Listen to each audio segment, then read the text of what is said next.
నమస్తే ఈనాటి వార్త న్యూస్ కి స్వాగతం. నిన్నటి వరకు ఆయన ఒక ప్రభుత్వ ఉద్యోగి, నేడు ఒక్కసారిగా రాజకీయ నేతగా మారారు. అతనే ప్రభుత్వ ఉపాధ్యాయులు నాగే నాయక్. ప్రభుత్వ ఉపాధ్యాయునిగా కొన్ని సంవత్సరాలుగా పనిచేస్తూ వస్తున్నారు. అయితే ఉపాధ్యాయ ఉద్యోగానికి రాజీనామా చేసి నేడు మేడే నాడు రాష్ట్ర మంత్రి ఉషశ్రీ చరణ్ ఆధ్వర్యంలో వైఎస్ఆర్ కాంగ్రెస్ పార్టీలో చేరారు. పార్టీలో చేరిన నాగే నాయక్ భార్య సరోజ ప్రస్తుతం గోరంట్ల మేజర్ పంచాయతీ సర్పంచ్ గా పనిచేస్తున్నారు. అయితే ఇన్ని రోజులు ప్రభుత్వ ఉద్యోగిగా ఉన్న నాగే నాయక్ ప్రభుత్వానికి వాలంటరీ రిటైర్మెంట్ కోసం దరఖాస్తు చేసుకున్నారు.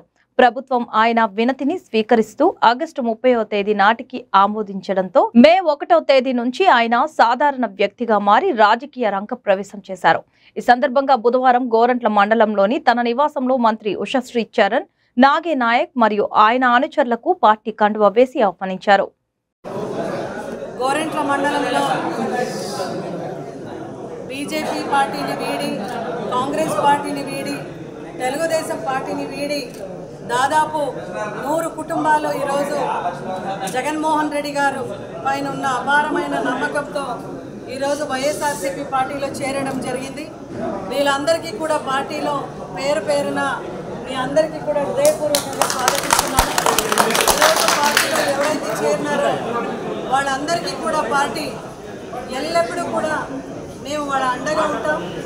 వాళ్ళ కష్ట సుఖాల్లో మనము అమేకంగా ఉంటూ వాళ్ళని అభివృద్ధి వైపు నడిపించే కార్యక్రమం వైఎస్ఆర్సీపీ పార్టీ తీసుకుంటుంది.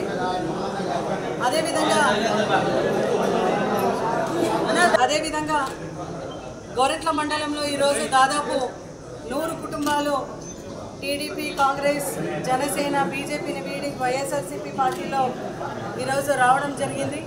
ఆ నాయకులకు అదేవిధంగా ఆ లీడర్స్ అందరికీ కూడా పార్టీలో స్వాగతిస్తున్నాం. ఖచ్చితంగా నా ఎస్సీ, బీసీ, ఎస్టీ, మైనార్టీస్ అంటూ ఏ ఒక్క తత్వం పైన మన జగన్మోహన్ రెడ్డి గారు వెళ్తున్నారో అదే పదంలో కూడా అభివృద్ధి వైపు మనమందరూ కూడా నడుస్తాము.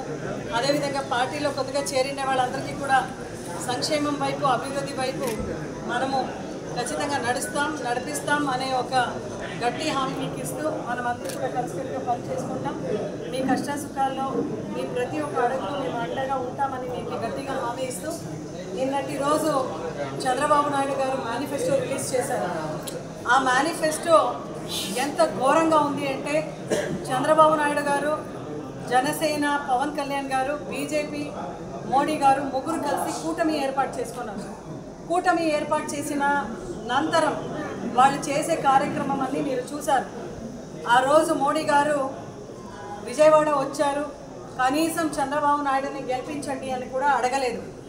నిన్న కూడా మోడీ గారు ఫోటో లేకుండా మేనిఫెస్టోని రిలీజ్ చేశారు. అంటే మోడీ గారు ఫోన్ చేసి, అయ్యా చంద్రబాబు నాయుడు గారు, నువ్వు ఏ నోరుతో తప్పుడు హామీలన్నీ ఇస్తున్నావో ఆ తప్పుడు హామీకు నీ జవాబుదారీ కాదు, దయచేసి బీజేపీ పార్టీ మీ మేనిఫెస్టోకు దూరంగా ఉంటామని చెప్పేసి నిన్న కనీసం మోదీ గారి ఫోటో కూడా పెట్టలేదు. మీరందరూ కూడా చూసింటారు. మళ్ళా వీళ్ళ కూటమినే వాళ్ళకు ప్రమాదం. బీజేపీతో జతగట్టినారు కాబట్టి మైనారిటీస్ 4% రిజర్వేషన్ తీస్తున్నారని చెప్పినారు కాబట్టి ఈరోజు మైనారిటీస్ అందరూ కూడా జగన్మోహన్ రెడ్డి వెనకాల ఉన్నారు. అదేవిధంగా కూటమిలో రిలీజ్ చేసిన మేనిఫెస్టోలో అక్కడ కనీసం పురంధేశ్వరి కూడా లేదు, మోడీ గారి ఫోటో కూడా లేదు. అంటే ఈ కూటమి ఎక్కడికి వెళ్తా ఉంది? ఏ నోరుతో చంద్రబాబు నాయుడు గారు మేనిఫెస్టో చెప్పినాడు, 100% అదే నోరుతో తప్పుడు మాటలు చెప్తాడని రాష్ట్ర ప్రజలకు తెలిసింది, అక్కడ మోదీ గారికి కూడా తెలిసింది. కాబట్టి ఆయన ఫోటో వద్దు అని అల్టిమేటం జారీ చేసినారనేది కూడా నేను చూసినాను.